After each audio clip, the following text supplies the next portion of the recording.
Hi, my name is Leah Gottfried. I'm an oil painter and fiber artist. To this piece? Yeah, so to go off the title Echo, so that's the title of the show. And the reason for Echo is because this is a collection from different bodies of work. So I'm pulling from different shows I've had and different series that I've made. So they kind of echo each other in theme, in color palette, and different kind of concepts. Even though they're slightly different, they do kind of reminisce each other. Also, this space is very echoey, and I can get in later a little bit about how I like to reflect wherever I'm showing in the artwork, because, yeah, I can get into that later. But Hide and Seek is primarily an oil painting on canvas. It is the largest scale one in this body of work, I think, yeah. But essentially this was a turning point in my work where I was working with fabric, working with oil paint, and trying to figure out how to combine the two and push forward and make something very new.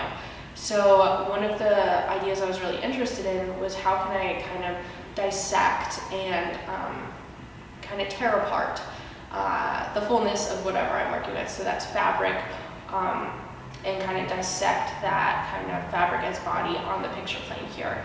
So you'll see in two different kind of sections here that there are paintings kind of like still lifes, right? So these are primarily painted in burgundy and green, which is a color that I mix my own black with, so it's like very important for my work to kind of use like natural colors that reflect nature, but also burgundy and green is like a really royal, like very kind of like thick color. So I wanted to make these monochromatic still lives, but also apply a lot of dynamic movement, like I said, the dissection before. And it was really important to me to create a new pattern. So again, with that question, how am I pushing forward in my own lexicon, and not just referencing patterns that I've already painted before, but like creating my own kind of, not trademark, but like texture or motif, really. And that would be these kind of wild, I'm just gonna like point areas here and here.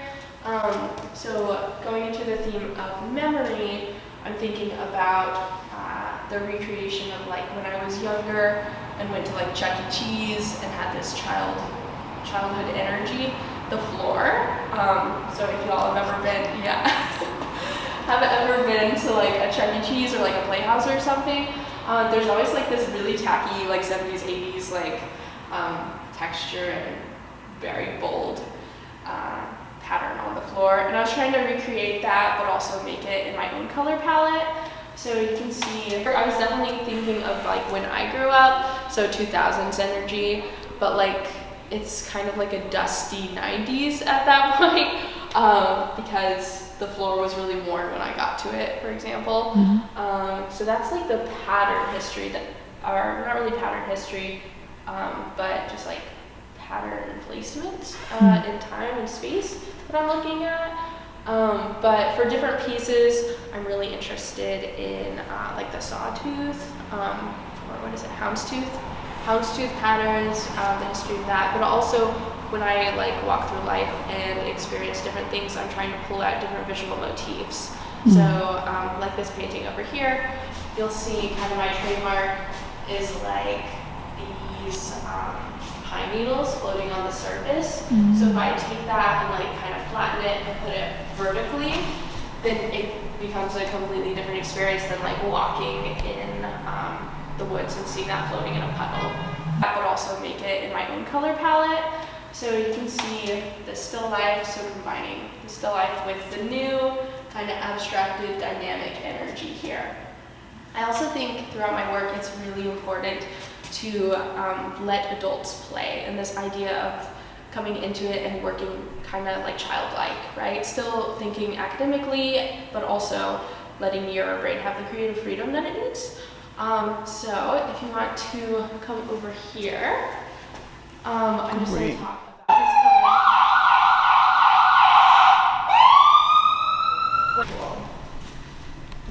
All right, and so Room to Room is a very influential piece But room to room, like we're talking about the childlike, adult-like playtime, I was trying to think of different ways I can incorporate fabric and like create this kind of bodily pillow fort. So it's been called like a lot of different things, but what the idea is, I'm kind of creating this kind of crazy quilt that has depth and dimension, and it's malleable and dynamic. But it's also like suspended in space and tethered to the ceiling, so it's kind of stuck. So it's dynamic but also stagnant, and it's soft and tangible but also uninviting because it's a little higher above than what we can touch. But fabric like is so important because a lot of reasons, but it's so natural like to want to touch it, right? It's so tangible. If you want to get into like how we define like high art and low art and the history of that, it's definitely something that we feel like we can touch a little bit more than like an oil painting hanging on a wall. So I definitely want to incorporate like different inviting textures. But this idea, if we want to talk about what pattern history, I was really looking into Pennsylvania, like very old, like they're called crazy quilts. So that's when you collect a whole lot of remnants and you place them together. And when you do that, or when you did that, the people who were doing it were working from scraps. They were not super rich people, and they were basically the people trying to make something out of nothing, right? So I was really intrigued by that. It was also called crazy quilts for a lot of different reasons, but I think the term crazy, especially used in reference to women or art made by women, I feel really strongly about that word, and also just like it being kind of forced onto people, and maybe not the full idea of like what the word means and how it's been used against women for a really long time. And when I say women, I mean inclusive women. If anyone has ever identified as a woman, or any society has ever identified someone as a woman, is what I mean. So all inclusive about that. But yeah, just kind of like the idea of piecing different objects together to make something new is really exciting to me, especially as an artist, as a painter, as a craftsperson, and just like as a maker in general.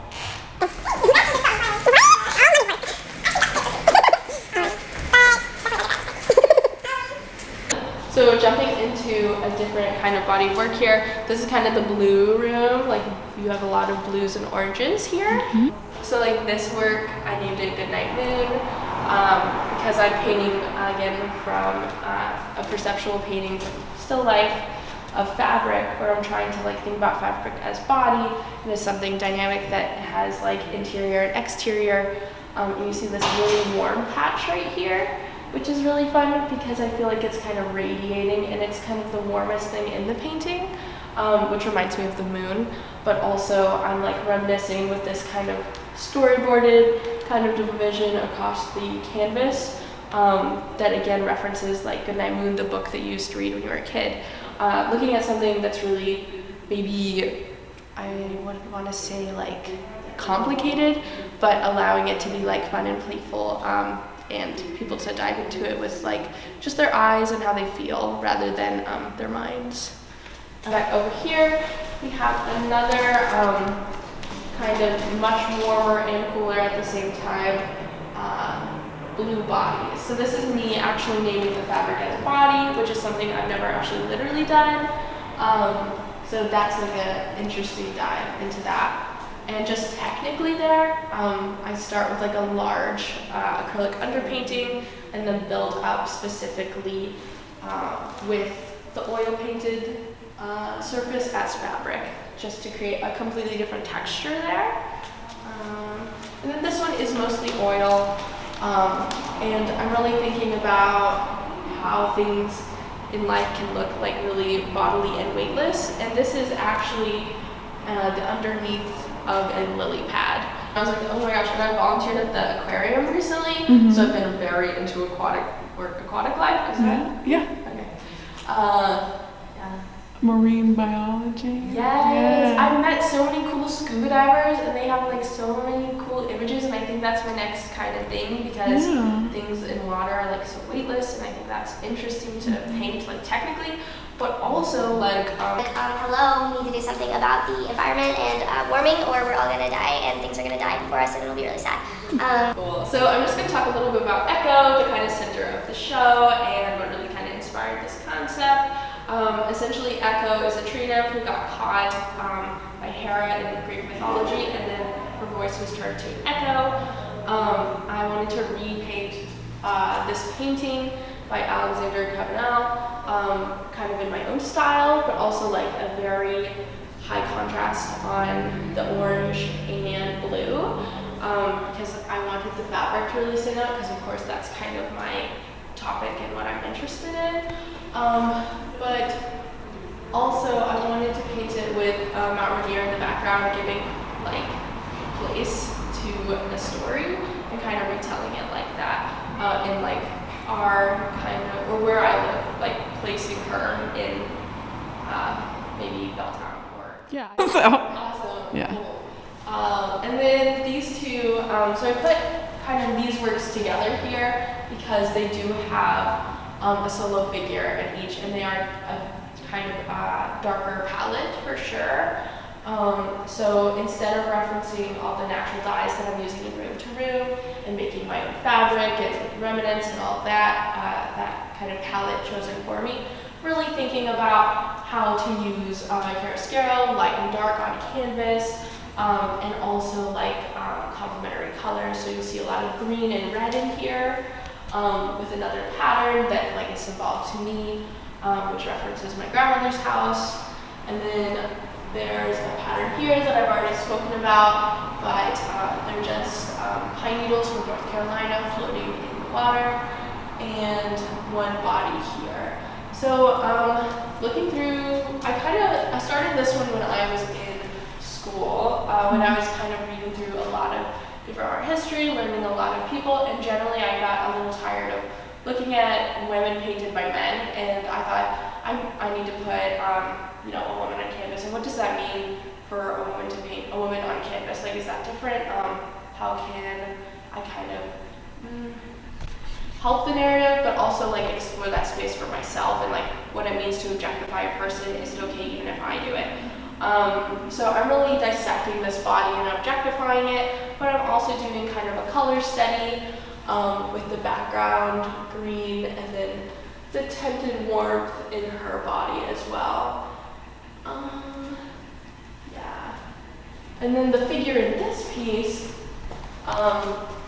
this one, I like to hide little Easter eggs of sometimes comedy or history or whatever, but I think it's funny. It's like a personal joke with like the leaves. So this plant, which is kind of like a red flag up there, in the top left, that is actually a plant from Georgia. With my partner's family, they have a lot of plants, and I just thought it was interesting that I could kind of copy and paste in my painting, in my mind, like this plant from Georgia that's kind of like a major point in their home, with a plant from North Carolina right here, and this little girl who is actually a statue reading a book, which is, she looks kind of scary, but it's like a really good memory for me as a kid. Like I would always go to my mom's garden and she would have this little statue, excuse me, just like of a little girl reading a book, and it was just really peaceful and fun, but it does have an eerie vibe to it because the color palette and the way the brush strokes are and the mark making. So she's visiting me this weekend, so. Okay. I had the greatest honor of all, and that was that Megan actually used my body for a painting. She's my entire next show. We can show her the work, Yeah, it would be in this show, but she bought it. I took it home. And she hangs it above her bed. All right, I gotta zoom in. So Beautiful. the best. So as you can see, we've got the nice little pine needles, like this one. Our old friends are back. And then I took this home, and the only place where I had wall space for it was right above my bed. So, What are the colors? So when I'm painting skin tone, I went to painting school in North Carolina. So I was learning to pull out the shadows and the warm and cool hues, right? So when I'm painting the bodies, usually it's from my own body, and also Jill is my model a lot of the time, and also a lot of different people, but I'm really thinking about how to exaggerate with full and warm tones in the body and kind of make it very objective with like more like parts and dissected parts of the body as form rather than a specific human or a specific reference. Wonderful. So you can follow me on Instagram at